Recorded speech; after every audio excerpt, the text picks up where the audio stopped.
very much, and I think it's very relevant to our day and age, because I think a lot of people are suffering from being overly distracted.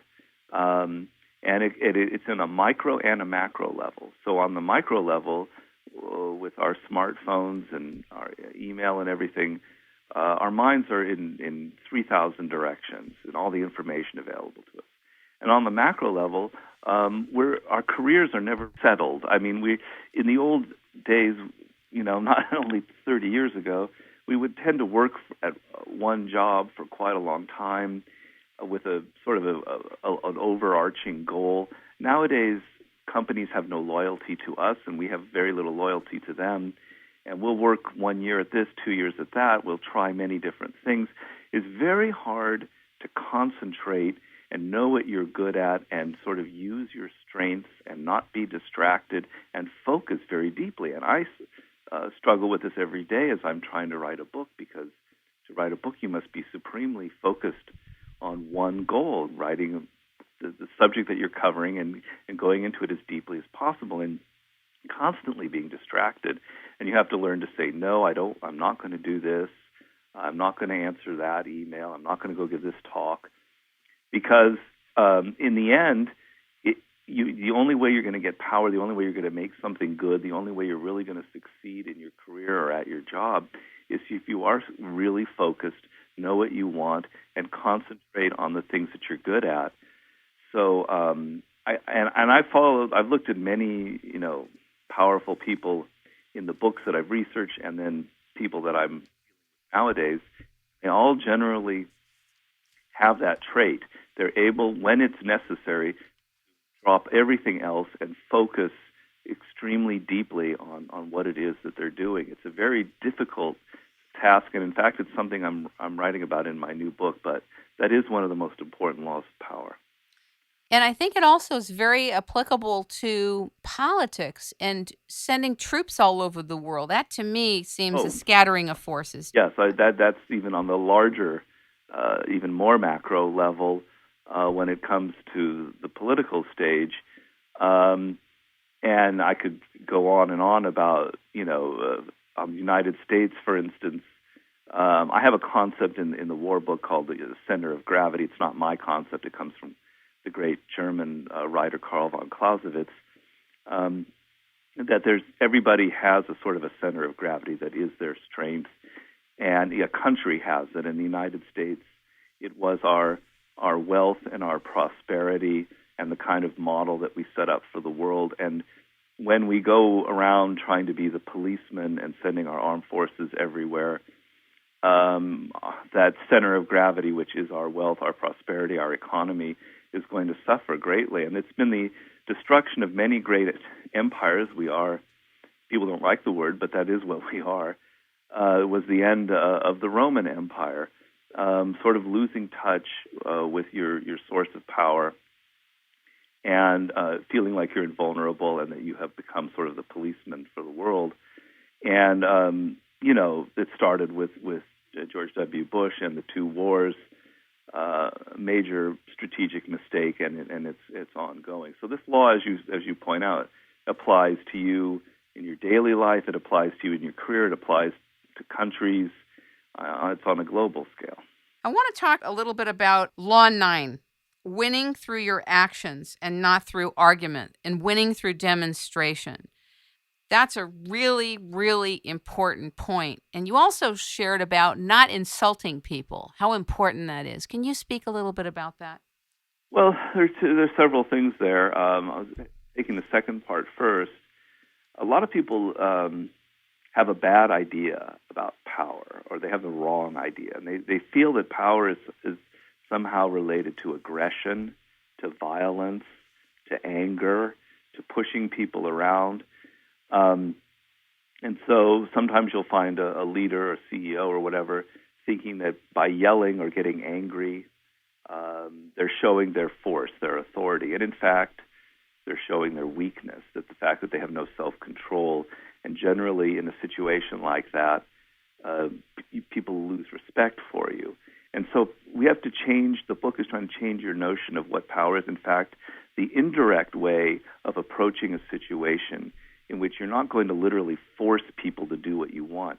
You're going to find an indirect way of getting them to do what you want through insinuation, through subtle tactics, through demonstrating what you want. That is, to me, the truly powerful and strategic way of getting to your goals. And it's very much in tune with the modern world in which people who are aggressive are not going to get very far. And so, insulting people, getting angry, all of these things are going to reverberate and come against you in some way or other. And so you need to learn to control that and realize that that's weakness and not strength. As far as, winning through argument, that's just winning through your actions. That's just another aspect of it. I think of the example, because it's always better to show this by example.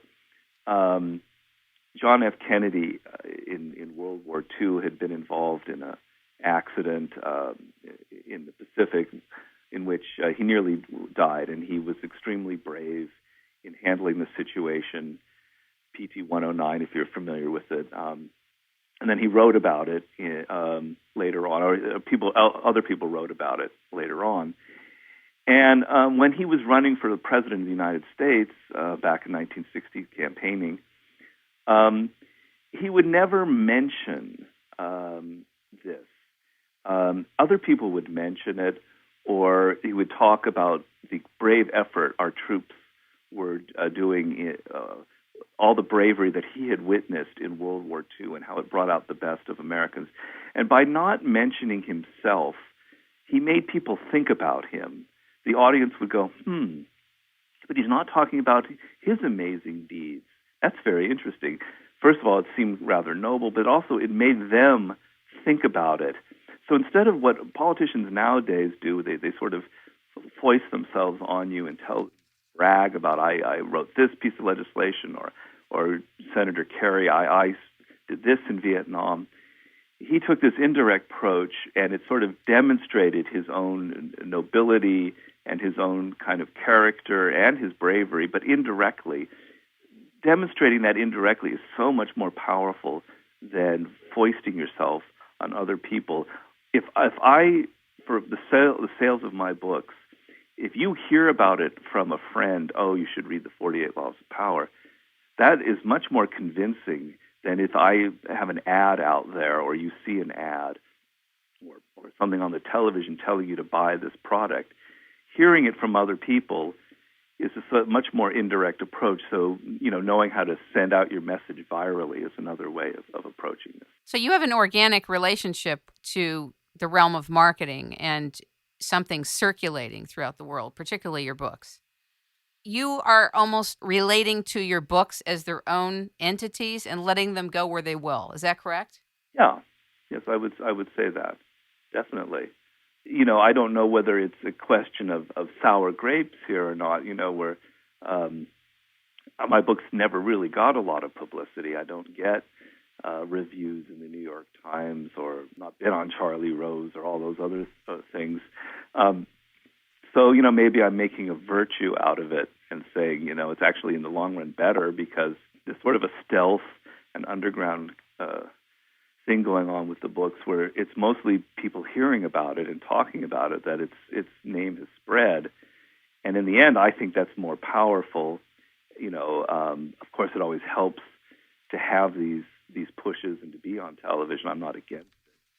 But in the end, I've come to embrace the fact that the idea is really that if you do something strong and powerful, or that's well written or whatever, it'll get out there eventually. Hopefully, I mean, I'm lucky to have a publisher, but so I'm basically sort of embracing a reality that I can't change. It sounds like you're also utilizing law number 8, which is make other people come to you and use bait if necessary. Yes. Are you? Yeah, yes, in a way. I mean, some of it, in life, you don't really necessarily choose everything that happens to you. And so half of the things that seem to be conscious are actually you adapting to the circumstances that are there. And so because I'm not getting a lot of people coming at me, I've learned to make them come to me as the years have gone by. For instance,